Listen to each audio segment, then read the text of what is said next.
homes all over the state of Texas. Y'all make some noise and get real loud for Malori Davis.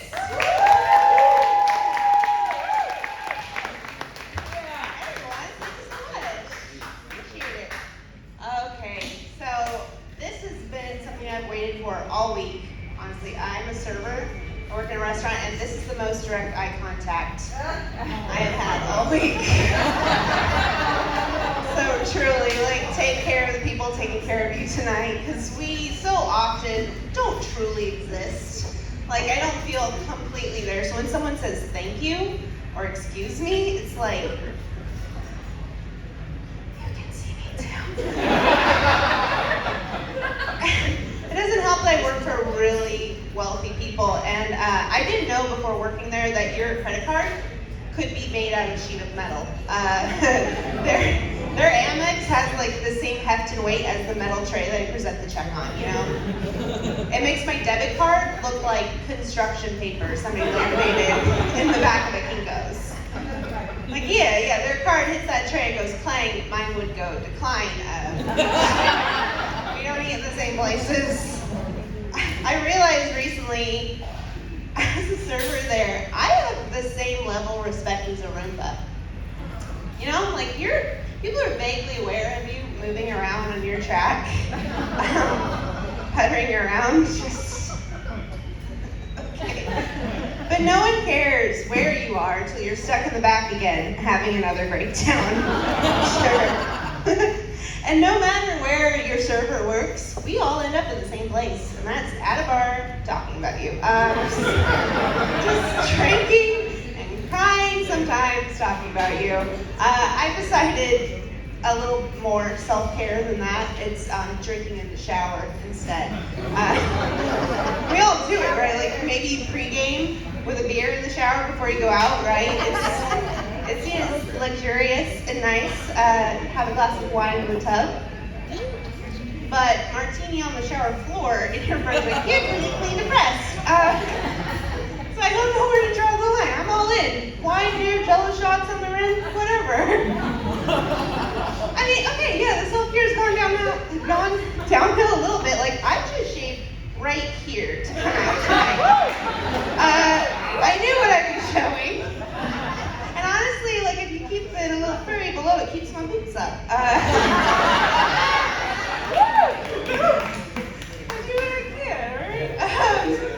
I joined an online yoga subscription. I was hoping for some health and wellness from that. But just like an inch more flexibility would have been nice. Because I'm so tired, you know, of my stomach cramping up every time I'm crouching to shave my vagina. There's so many yoga moves. Like, I had to rename them. This is obviously like crouching harlot. Right here. And there's one, it's called half moon bend. You're supposed to like touch the ground. I'm like quarter moon bend at most. But already, guys, like I can feel a deep cry set in anytime I'm here. Oh, which reminds me, this is gonna tell my age, unfortunately. Did anyone have scoliosis checks growing up? Yeah, right? Millennials. So, what happens? We don't do them anymore. So was this like an epidemic in the 90s? Or did we find a cure? I don't know. They don't test kids anymore. They have all these new problems, but no one's going to be ready for scoliosis. Okay, so if you don't know what scoliosis is, it's just like a curvature in your spine. They told us that, yeah, you're just gonna grow up kind of crooked. There's some issues there. And if we don't correct it now, the only way to fix it as an adult, you have to get a back brace. The only way to fix it as an adult is to live through pain, or we break your back. And that was really scary to an 11-year-old, but what was scarier was being bent over, half naked for some reason, alone in a locker room with what I hope is a doctor behind me. Because I went to school in a small town, and like that's where the gym teacher was the football coach, was the history teacher, was the bus driver. So I think it was just whoever had, locker room keys that day. They fill you up. No sex ed, but we were still inappropriately touched. And I was told I had scoliosis, and I was so scared. Like, Dad, I went home, like, I'm gonna beat it. bottle with somebody. But I'm gonna do it. Like, what I've been doing is I've been carrying my gym bag and my backpack on my high shoulder. We're just gonna even it out. Self-care started really young.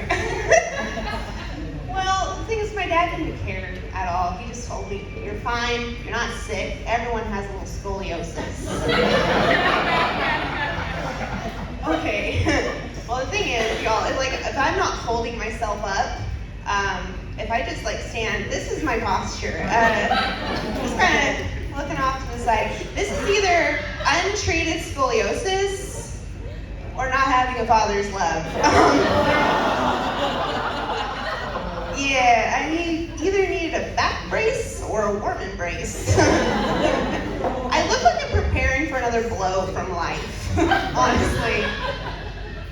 Well, what father doesn't want to put his teenage daughter in a back brace? That's spinal correction and birth control. 2 birds, 1 Kobe, you know? I don't get it. I like to think that I'm an honest person. I do tell the truth. I just learned that you can't tell the truth to everybody. You know, you have to spread the truth around. Don't look the crazy. So if you told the truth to everybody, that's going to be your next birthday party turning into an intervention. Yeah. You have to just, and not everyone is prepared for the same sort of problems and situations. My friend group, it's a spectrum. On one end, you have the mom friend, who's kind of like a living coat rack, just keeping a head count. We have the one friend who's still parking. We have not seen her in weeks. Still in the group chat, but... And then on the other end, you have the crazy friend who will totally drive you past your ex's house, but she shows up with Pedialyte in her purse, and we don't know where we're going. But we will be dehydrated when we get there, for sure. And all together, we're like the Mighty Morphin Power Rangers. You know, they come together, and you remember them, they fight evil and punch shit, and we don't do that. Well, except that friend with the Pedialyte. She might hit something. But together, we come together, and we're like the Megazord, if instead it was a Megazord of dysfunction and chaos, and the one leg is just worried that 2 arms are breaking off and having brunch without her. And I'm the leg. I've seen the Venmo receipts. Why else are they there other than to tell me you guys went out somewhere without me? No one else at 3 a.m. just scrolling through to see what fun things their friends have been up to? Right. Oh yeah. Yeah. Exactly. That's like the new Facebook update. Why else would they have all the little cute emojis telling me about brunch? They didn't want me to know. Okay. I don't get it. It's my fault. I brought in this new arm. She became much more popular than me, a lot faster than I thought. Like jealousy, you don't grow out of it. So I brought her in, I had to remind my friends, like, I was here first. I'm the core, I'm MySpace top 5. I know she's the cool new hotspot. She's like the biscuit bar of the friend group. And I'm like a Cracker Barrel. Yeah, like I know I close early, but I have a lot of board games and puzzles, and I make your parents feel comfortable. So I'm doing the best I can. I go to my friends, and I don't have any therapists exactly. I just follow therapists on TikTok instead. Yeah, it's free. It's free. I don't think they're certified. They're like, you know, the scoliosis doctor out there. Just an influencer in Lululemon pointing out my trauma, Vanna White style, to the latest Taylor Swift song. That lady has done so much for my shower drinking, I will tell you. But yeah, that's me on TikTok instead. Just getting my session 60 seconds at a time, doom scrolling. And if you go on Instagram, it's a little bit more difficult because you have to pause, you know, to read all that information that comes across the screen. And it's so hard as you're violently crying to hold it. I tried to get insurance to go to a real therapist, but it's too expensive. And the things I can't afford seem fake. It's Oscar insurance. Yeah, and better insurance. Like, oh, you're sick, we make you more better insurance. I saw my copay, and I am better insurance. can afford. You're not sick. Everyone has a little scoliosis.